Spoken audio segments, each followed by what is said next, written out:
So back in 2016, Universal Studios Japan held a Universal Jump Summer event where they would premiere limited time experiences from various Jump properties. Some of these include live action playstyle performances, exhibits, and what Universal likes to call real 4D experiences.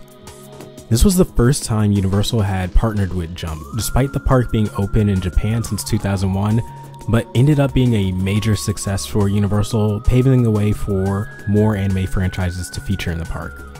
Today, Universal Studios frequently features popular anime franchises, everything from My Hero Academia, JoJo's Bizarre Adventure, Demon Slayer. There's even a Godzilla vs. Evangelion exhibit. And if you've been to Universal Studios before, even in America, these types of branded attractions aren't particularly unique to Japan. In America, you'll have attractions centered around regular Universal properties such as Harry Potter, Shrek, Spider-Man, and they have these same types of attractions in Japan. However, the limited time setup of these anime exhibits make them really interesting to talk about, especially as big fans of these franchises.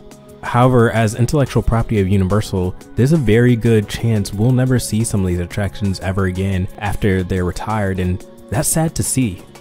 Dragon Ball in particular received two of these 4D experiences, one in 2016 and one in 2017, each one running for about 10 to 15 minutes apiece.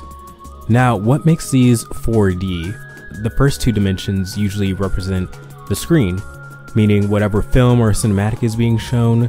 Then the third dimension is supposed to refer to 3D visuals, like using 3D glasses.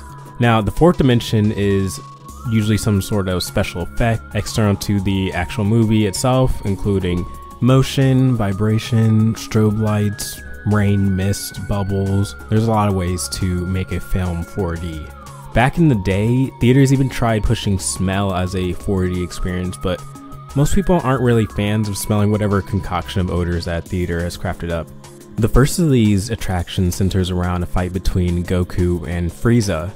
The setup here is pretty simple. Apparently someone wished Frieza back to life with the Dragon Balls, and I guess the first thing he does is beeline it to West City to destroy stuff and draw out Goku.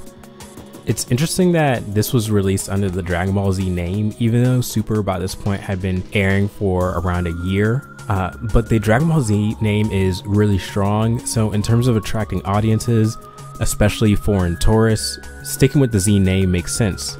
I want to say that this setup was similar to Resurrection F, which was released a year earlier, but Frieza gets brought back in Dragon Ball media all the time, so it's not really a fair comparison. We also don't see any of the god forms return introduced in Battle of the Gods and Resurrection F, with Goku and Vegeta never actually transforming past Super Saiyan, interestingly enough.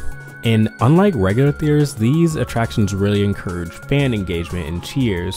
For instance, at one point Goku asks the audience to give their energy for the Spirit Bomb or Genki Dama.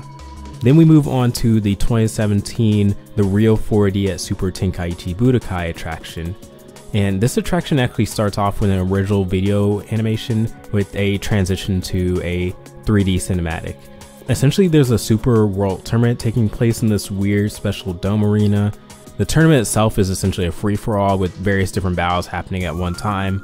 Then Broly crashes into the dome and they have to handle that. Again, there's not really much of a plot here, so much as you're here to see Super Saiyan God Broly and Gogeta Blue, who's apparently not actually Gogeta, but rather Goku fused with the audience, duke it out with each other. Now, this film predates Dragon Ball Super Broly, but we do have some interesting carryovers, such as the introduction cinematic done in Shintani style, and the aforementioned Gogeta Blue, who's not actually Gogeta Blue.